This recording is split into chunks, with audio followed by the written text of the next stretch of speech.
Broadcasts of HIKI NŌ are made possible by the support of viewers like you. Mahalo. And by Bank of Hawaii Foundation, investing in Hawaii's future by promoting collaboration, critical thinking, and other 21st century skills through HIKI NŌ.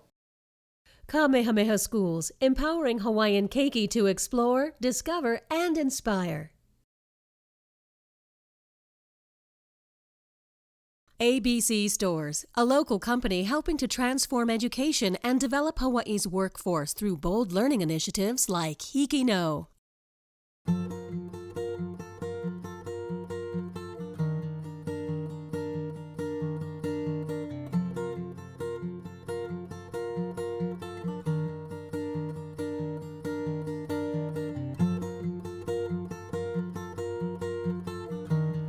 Please introduce yourselves. My name is r.3. I graduated from Farrington High School in Kalihi, Oahu. My name is Rebecca Meyer. I graduated from Sacred Hearts Academy in Kaimuki on Oahu. Hi, I'm Emily Tsuji. I graduated from Waiakea High School in Hilo on the Big Island.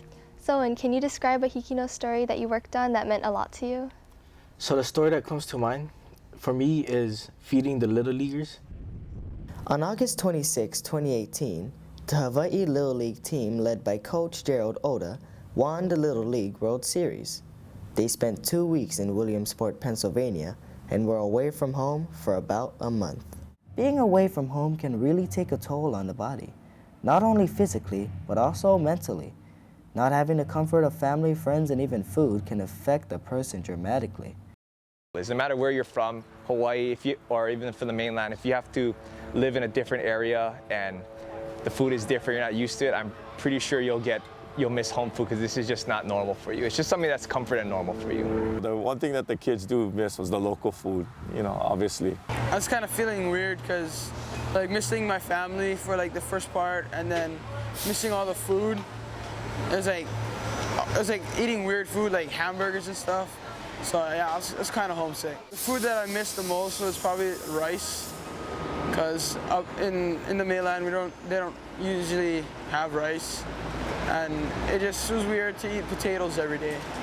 I remember when we were up there in California, one of the parents made spam musubis for us, and they made about 30, close to 40 spam musubis within 10 minutes, and the kids had just ate dinner. Within 10 minutes, all of it was gone. Yeah, you could tell that they really were just feeling the taste. When we had Chick-fil-A, we had it with all the teams together. So we were just bonding during that time. Being at the Little League World Series, we have teams from obviously different parts of the country and different parts of the world. Just to break bread with people that we've never met before, but through food we got to know each other way better. In our mixed plate of cultures, food did help this team bring the aloha spirit not only on the field, but off the field. As what the players and coaches said, food reminds us of home. This is Ethan Morse from Farrington High School for HIKI NŌ. Rebecca, what did you think of that story? It just made me very appreciative of the kind of culture we have here because Hawaii is a melting pot for all cultures, and so it's not like we only eat Hawaiian food, but we also eat local food, which is not necessarily Hawaiian food, things that's not typical on the mainland. And so it just reminded me how thankful to be that we have this kind of culture. So Soen, what did you learn about working on that story? I learned that through food, people can get to know each other, especially culture, and just those little things can make a really big impact. So what were your roles in the production of the story? So while producing the story, my main role was being the camera person. I had to get all the shots for the B-rolls, interviews. I also helped out a little bit with the script, the timeline, and I helped a little bit with the editing. And that helped me learn that producing is tough. Rebecca, what about you? What was the story that you worked on for HIKI NŌ that was important to you? So for me personally, I like the story ride sharing. From sports to after-school jobs or simply hanging out with friends, a student's day can fill up fast. Without a car or driver's license, many view the popular ride-sharing service, Uber, as a quick and convenient way to get around. I do prefer Uber over the city bus just because the placement of the bus stops aren't conveniently by my house. With extracurriculars, like maybe someone missed the bus to go to a certain place with the rest of the group, or if there isn't enough room and they won't have time to come back, you can take the Uber to get there in time. What students and even parents might not know is that Uber has an 18 and over policy that requires all riders under the age of 18 to be accompanied by an adult. Sacred Heart's parent, Mrs. Stella Silva, supports this policy as a way to keep her daughter safe. I think teenagers shouldn't use Uber by themselves. For one, we don't know the person driving the Uber car personally. Despite having the policy in place, some students and parents, such as Lexi Freitas and her mom, support the use of Ubers by teens. The benefits for taking Uber is that if the parents aren't able to take you, and if you don't know the routes for the bus, you can give the Uber the exact location that you want to go. Children are so involved with extracurricular activities, and there's so much more involved in being a parent nowadays. Everybody needs to work. It's nice to just have that, in case of emergency, being able to use Uber. There are consequences for those who disregard the policy. In a statement, Uber says for drivers to ask them to confirm their age and let them know that they will have to cancel the trip if they are indeed under 18. Our 24/7 customer support team reviews that feedback and takes the appropriate actions, which can include removal from Uber. But some passengers and even drivers like Bernadette Rosano believe this policy should change. I think a good thing that Uber could do is actually have more of a process where they screen people to evaluate if they would be a good candidate for picking up minors. That way, if that selection is picked, there's more of a safety net for parents to know that they're being picked up by somebody that has been vetted by the company. In response to reevaluating its minor policy, an Uber spokesperson said, "In a few markets, we recently tested a program where teenagers aged 13 through 17 could ride with Uber unaccompanied using a teen account that's connected to a parent or guardian's family profile." I think it's good for high schoolers to have a mode of transportation that allows them to get safely from point A to point B. Even if Uber does one day change its policy, some parents will remain cautious. Still no, because I have no idea personally about the Uber driver. I would like Uber to provide maybe a little bit more information. I think it might be a good thing. This is Rebecca Meyer from Sacred Hearts Academy for HIKI NŌ. Selwyn, what did you think of that story? I think it was different, but very relatable to me because I myself have used Uber, especially since I do not have my permit or my license, so it's a good way to get around, especially if your parents are at work and you need to go somewhere important. It's a good way of mode of transportation.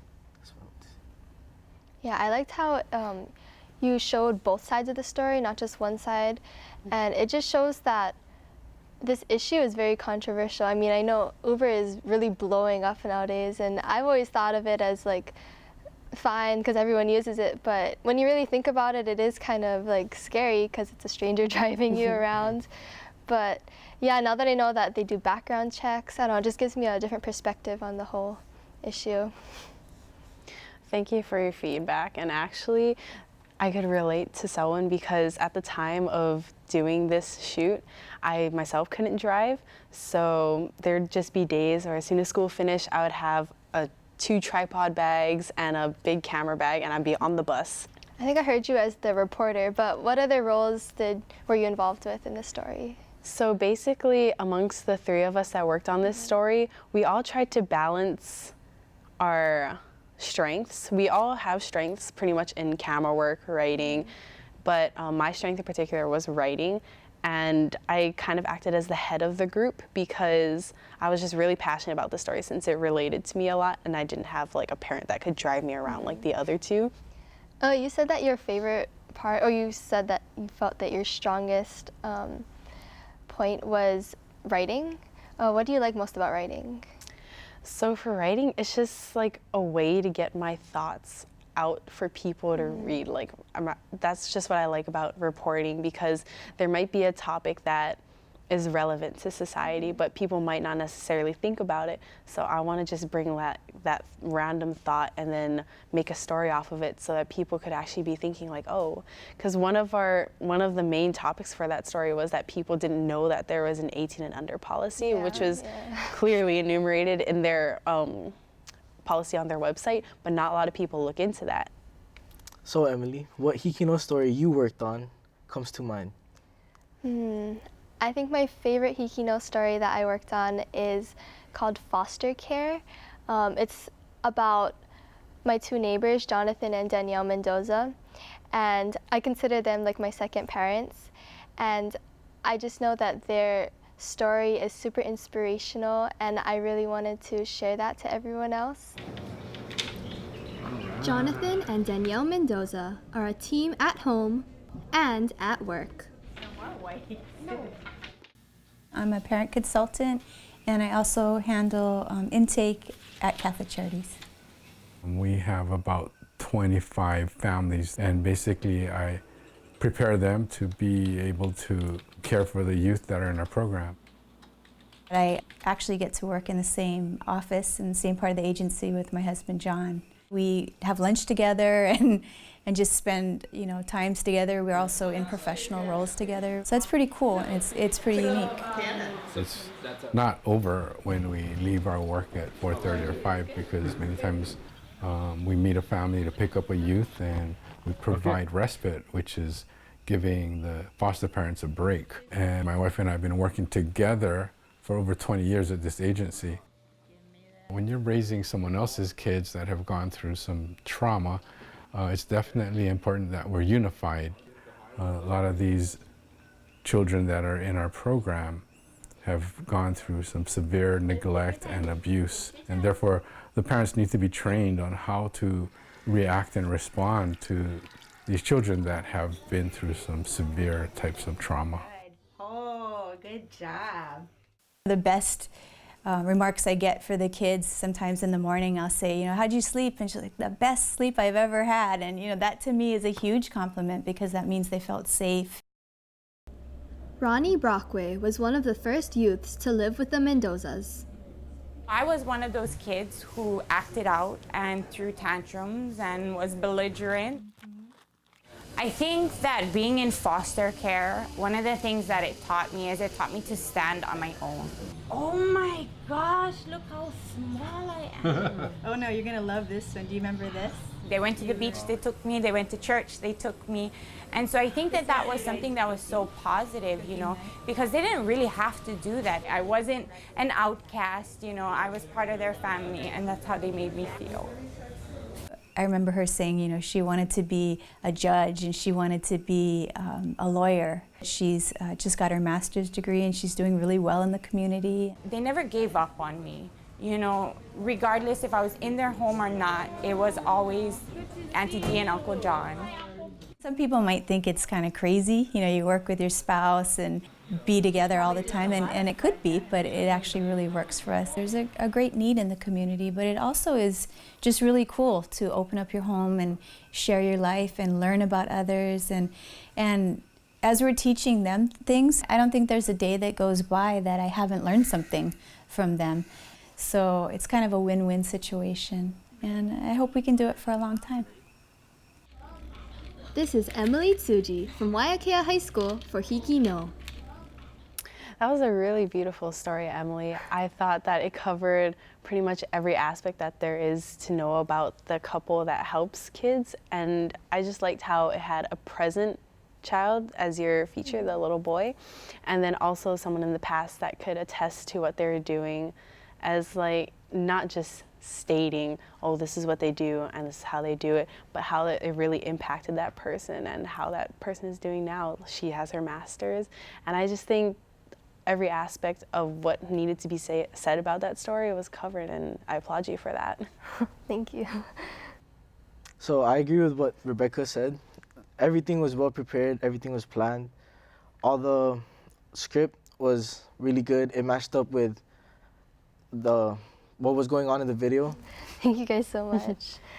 So as we heard in the video, you're the reporter. What else were your main roles in making this story?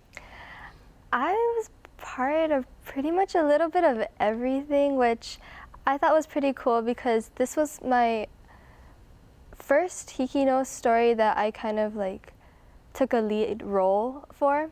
So being involved in the editing and the filming and the reporter and the script, it really like made me invested into this story, and I wanted to make sure that it was the best that it could be.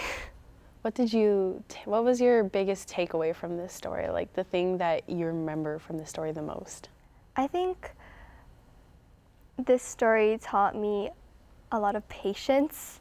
As you guys saw, we were working with a little boy, and of course, little kids aren't going to want to do actions over and over again, but we needed to do that so that we could get different sequences. And I think just needing to like take a step back and like giving him time and giving everyone time, because of course they're busy too, they're busy parents and they have to do all these things. So giving them time and making sure that everyone was ready to film and me being prepared. It was just a lot of taking it back a little bit, even though I wanted to just keep going, getting the story done to meet deadlines. But yeah, I'd say definitely patience. Okay, so now we're going to talk about how the skills from HIKI NŌ has really like helped us or will prepare us for our immediate plans after high school, the workplace, and life in general. Let's start with our immediate plans. Rebecca? So this fall I'm going to be attending Creighton University in Nebraska. I'm going to be majoring in communications, and I feel like the whole process of getting into college HIKI NŌ has helped me with, because one of the skills I took away from HIKI NŌ is being adaptive to the situation, and not everything can go your way. So I didn't even know if I was going to get into this college, so I had to make up backup plans and such, which I learned through HIKI NŌ. And then even communicating with the college counselors and people like that, what I have to do, the requirements, getting things that were required by the colleges before I could even get housing and such. And so constant communication is something I learned. What about you, Selwyn? So as of right now, I'm trying to apply for college, but if I can't get into NYU, I'll probably go to LCC here in Oahu. HIKI NŌ helps me with my organization skills, trying to get all the papers and all the emails like organized, manage my time so I can turn it in before the deadline. And if they're looking for like essays or anything, then I can do that and make it in time. And also, HIKI NŌ helped me with my self-confidence. Because before, I used to only be behind the camera, and now I'm in front of the camera, and that could help me in the long run, especially wanting to be in this industry, in this field of work. And I think that having self-confidence will help me get a job in the future. Yeah, no, HIKI NŌ has definitely raised my self-confidence too, because not only do we have to be in front of the camera sometimes, but we have to be the ones to contact people and to like call them and try and schedule things. So I think that has also helped a lot with my college experience too. Rebecca, what do you see college life being like for you? For me, college is pretty big, and it's not like high school where the teacher will have to go out of their way to tell you, hey, you need to turn this assignment. College is, you have to be independent, more independent. And so because there's going to be other students exactly like you that put in the same amount of effort to get there, you need to be more assertive and like bold with your actions, because if you wait for your professor to come to you and tell you need this, or they're not going to answer your questions unless you ask them. So one of the things I learned from HIKI NŌ working on a story is that not everyone will answer your emails immediately with one email. So you just got to keep saying, hi, just a gentle reminder, I need this by then, or just ask them like questions that lead up to what you're trying to get. Yeah, I know. So I'm planning on going to Cal State Long Beach, and there's like 30,000 students there. So I know that if I want to stand out, I need to really put in the effort. And HIKI NŌ has taught me that in order for your stories to really be great, you have to push past your comfort zone and really go above and beyond to stand out and really make a difference. And not only for college, but if I want to pursue a career in this industry in general, there's so many people trying to do the exact same thing I want to do, so I really have to go above and beyond. I totally agree because like you said, there's a lot of competition out there for this industry, and to stand out, you have to do a lot more than the person that's next to you to stand out. And I think that HIKI NŌ has helped with that, especially with boosting self-confidence, your communication skills, collaborative, like working with a group, especially like a production. Also with your time management, being organized. I think HIKI NŌ in and of itself is pretty standout because I haven't heard of any other state that has a student-run news network. So being able to participate in HIKI NŌ and have that opportunity to put yourself in a professional workplace before you're out of high school is just like a great opportunity for kids who want to pursue perhaps a career in journalism. If they don't quite know how it is yet, then they can try it out, and this is the perfect chance to do so. Okay, now let's talk about how we feel our skills from HIKI NŌ is going to help us in the workplace. So the skills that I learned from HIKI NŌ that I think will help me the most was the skills that I learned from camera work, which is what I want to do in the future. So I got to go out of school and film a shoot with a teacher named Betty Santoki, and it was like a new experience for me because it was my first time that I was the only person there. I was the only one shooting with the camera, and at first I was very nervous, but once I got into the rhythm, I got more comfortable and the shots just kept coming, and I think that really helped me, and that hopefully would transfer to the future. What about you, Rebecca? So since I'm pursuing a degree in communications, I think that my biggest takeaway from HIKI NŌ would be the email etiquette and communicating with people over the phone or through email, because personally I like working with people, especially when I not necessarily need something from them, but if I do happen to need information from them, just like putting it in the right tone so it doesn't sound like I'm demanding it from them, and just playing the people skills moreover, but not face to face. I'm trying to convey professionalism, but also kindness, more or less, over an email, to be like, oh, just letting you know I need this by tomorrow, no rush, take your time. So now in a general scheme, life, how do you think HIKI NŌ has prepared us for just life?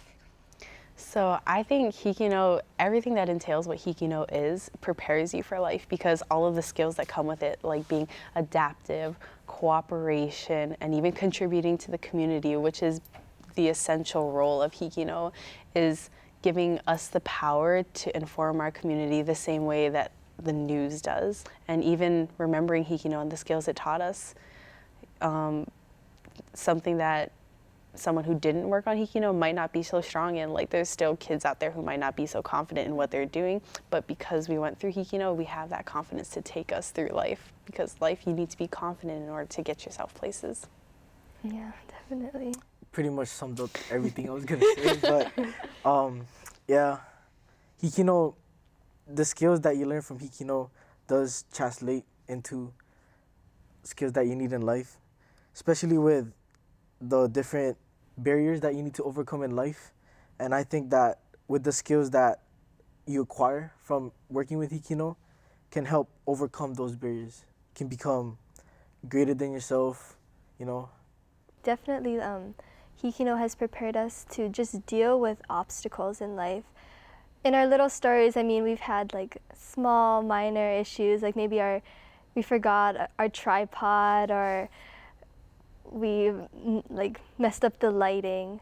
But in the real world, we're gonna go through some obstacles, some big obstacles, and I just think that having that perseverance and learning that perseverance from HIKI NŌ can help us translate it to really anything and help us get through it. Okay, so Solwyn, how would you describe your entire HIKI NŌ experience as?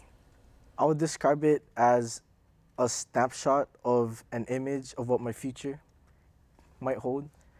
And I think that through these snapshots, I can make more memorable memories. And I think that that would help me in life. Rebecca, how about you? I would actually consider my HIKI NŌ experience as like a resume, more or less, because through my work, I can show people what I'm capable of, and I've never really thought of myself as anything special until it was working with HIKI NŌ. I realized my capabilities and what I was able to do and organize and work together with people to do. So I think my work says a lot of what I stand for and what I produce, what quality I produce my work as. And so I just want to be known for, I want to be in part known for my work. And I feel like HIKI NŌ is a great way to do that. What about you, Emily? My experience is so many things, but I think the main thing is that it's been so eye-opening. It has showed me a different side of things, and it has also sparked a new passion that I didn't know before that was inside me. Can agree. I wasn't so into this before, but after getting the class and getting more into it, that's when I started getting more better at what I do, and now it's my new passion.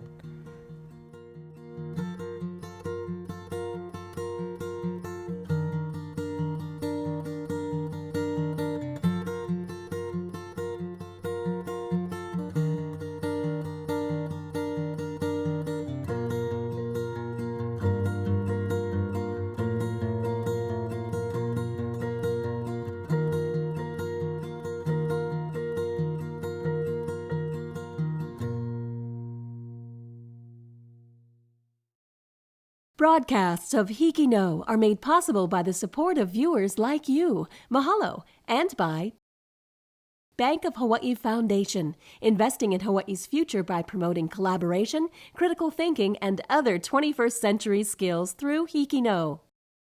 Kamehameha Schools, empowering Hawaiian keiki to explore, discover, and inspire. ABC Stores, a local company helping to transform education and develop Hawaii's workforce through bold learning initiatives like HIKI NŌ.